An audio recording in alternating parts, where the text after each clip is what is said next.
देखो यहाँ जो है ये रैखिक समीकरणों a1x plus b1y plus c1 बराबर 0 और a2x plus b2y plus c2 बराबर 0 को निरूपित करने वाली रेखाएं। कहने का मतलब हुआ कि जब ये दो समीकरण दिया हुआ रहेगा, यानी कि रैखिक समीकरण युग्म दिया रहेगा, तो उसका जब ग्राफ खींचा जाता है तो उसका रेखा जो किस टाइप से निरूपित करता है वह चीज़ के बारे में यहाँ पर हम लोग देखेंगे।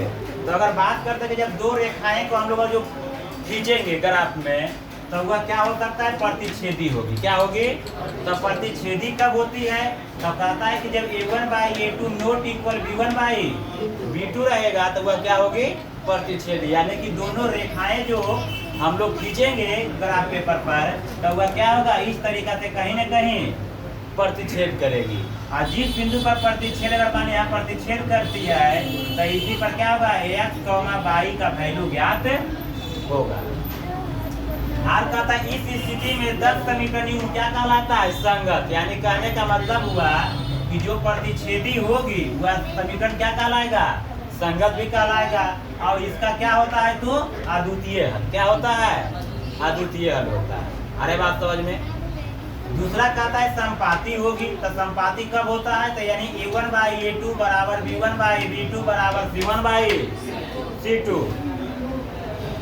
तो कहता है कि a1 यानी कि संपाती कहने का मतलब क्या हुआ, ये जब होता है कि अगर एक लाइन हम लोग खींचे तब दूसरा, अगर मान लीजिए ये लाइन का नाम है L1, क्या नाम है, L1 है, तो अगला लाइन जो ड्रॉ होगा इसी पर होगा, वो अभी क्या हो जाएगा, L2। यानी कि ओवरलैप करेगा। क्या करेगा, ओवरलैप करेगा। ठीक, तो उसको हम लोग क्या बोलेंगे, संपाती। अरे बात समझ में। कहता है तो अब संपाती अगर होगी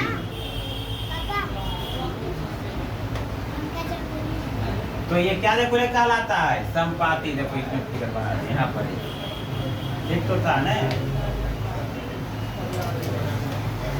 ठीक है, देखो यहाँ संपाती का बात करते हैं तो इस टाइप से होगा। एक अगर L1 लाइन है, दूसरा क्या हो जाएगा, L2 इसी पर ही होगा, यानी ओवरलैप करेगा।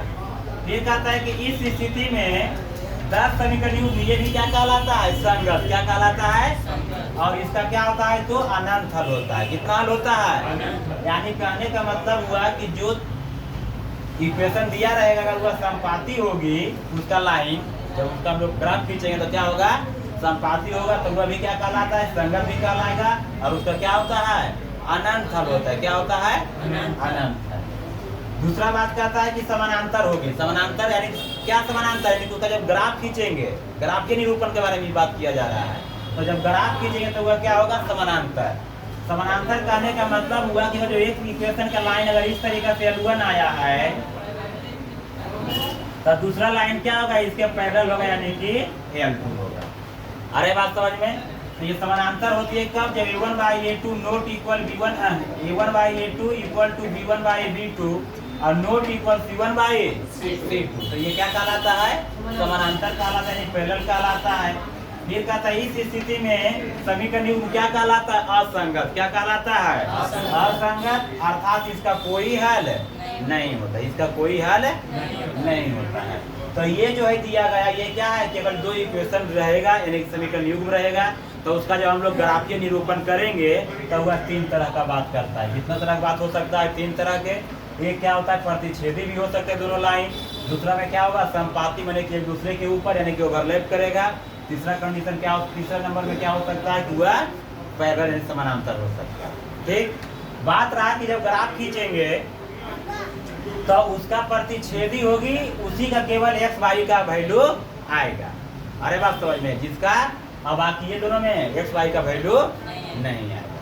ठीक।